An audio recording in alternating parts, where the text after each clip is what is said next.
মানে ভাই নোংরামির লেভেলটা শুধু একবার ভাবো, ও কিন্তু জানে যে সাইডে একটু বেশি উঠে গেছে, কিন্তু তারপরেও ভিডিওটা আপলোড করেছে। আর এটা ইচ্ছা করে করেছে, কারণ ও জানে এমন ভিডিও আপলোড করলে ভিউজ ভালো আসবে, মানুষ আমাকে নিয়ে সমালোচনা করবে, এতে আমি একটু ট্রেন্ডিং এ থাকতে পারবো আর কি। সম্মান গায়ে তেল লেনে আমার ভিউজ দরকার। वाह दीदी वाह दीदी। দেখো, তোমার মান সম্মানের কথা তো তুমি ভাবো না, ঠিক আছে? কেন শুধু শুধু ওই বাচ্চাগুলোর ভবিষ্যৎ অন্ধকার করছো? কেন ওদেরকে ফ্রেমের মধ্যে নিয়ে এরকম নোংরামি কন্টিনিউ করেই যাচ্ছ বলো তো? আর এটা কি ধরনের শাড়ি পরো আমি সেটাই তো ভাবছি ভাই।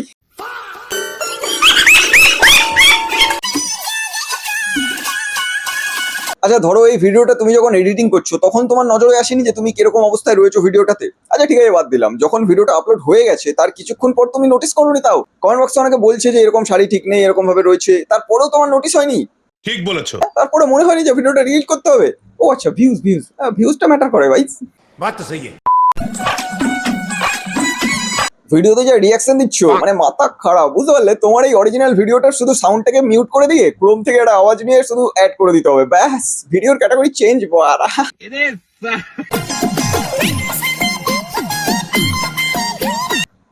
শুধু দেখবে না, হেভি খিস্তি মারবে, বুঝতে পারলে? কাজটাই তো অমন করবো। বাড়া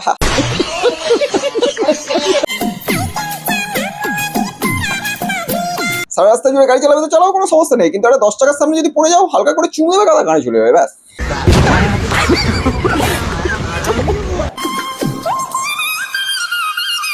কি হয়েছে বউ? আবার তোমাকে?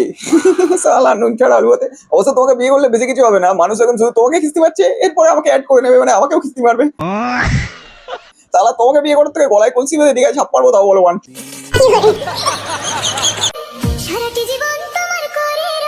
সে ভাই কথাটা করে রাখতে পারবো বলতে পারছি না, তবে চান্স পেলে তো নিশ্চয়ই একবার করবো। Try try try.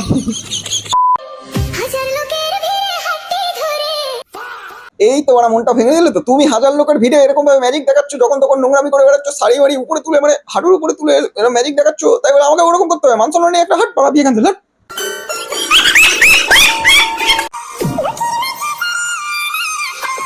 এইসব কেন বলছে আবার? জড়িয়ে পড়ি, লজ্জা লাগে না আমার? এসব সবাই পারবো না, হ্যাঁ এইসব ব্যাপারে দুধে ভাত এমনি।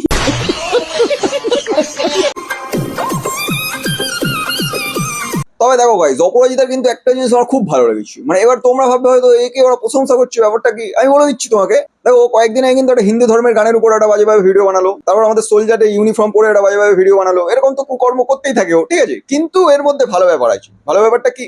ও শুধু অন্যের উপর ট্রাই করে না, ও কখনো নিজের উপরও নোংরামি ট্রাই করে। ভিউজের জন্য কিন্তু মাঝে মধ্যে প্যান্টের চেন খুলে তোকে ভিডিও বানিয়ে দিই। কয়েকদিন হয়েছিল না?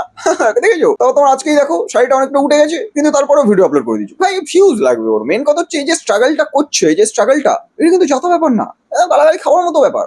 वाह दीदी वाह दीदी। তবে অপরাজিতা, তোমাকে আমি একটা কথা বলছি, মানে তোমাকে কিন্তু আমার হেভি ভালো লাগে না, একদম লাগে না আমার।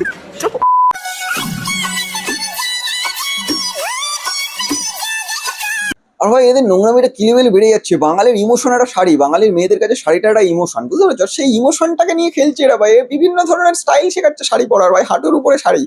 যদিও এদের টিমমেট যারা আছে তারাই শুধু একমাত্র এইসব স্টাইলে শাড়ি পরে, বাকি যারা ভদ্র মানুষ বা যারা একটু সম্মান আছে তারা অবশ্যই পরবে না। ঠিক বলেছো। তো কি আর বলবো বলো? তোমরা যারা এখন আমার ইউটিউব চ্যানেলটা সাবস্ক্রাইব করোনি ভাই, প্লিজ প্লিজ একটু সাবস্ক্রাইব করে দাও ভাই। রায়ন এন্টারটেনমেন্ট টিভি ইউটিউবে গিয়ে সার্চ করো, পেয়ে যাবে, সাবস্ক্রাইব করে দাও। লাড্ডু বাড্ডু খাইয়ে দাও কিছু একটা, ঠিক আছে? বেশি লেট করো না, যাও ইউটিউবে সাবস্ক্রাইব করে আসো রায়ন এন্টারটেনমেন্ট টিভি। পেজটা ফলো করতে ভুলো না, কমেন্টে জানাও।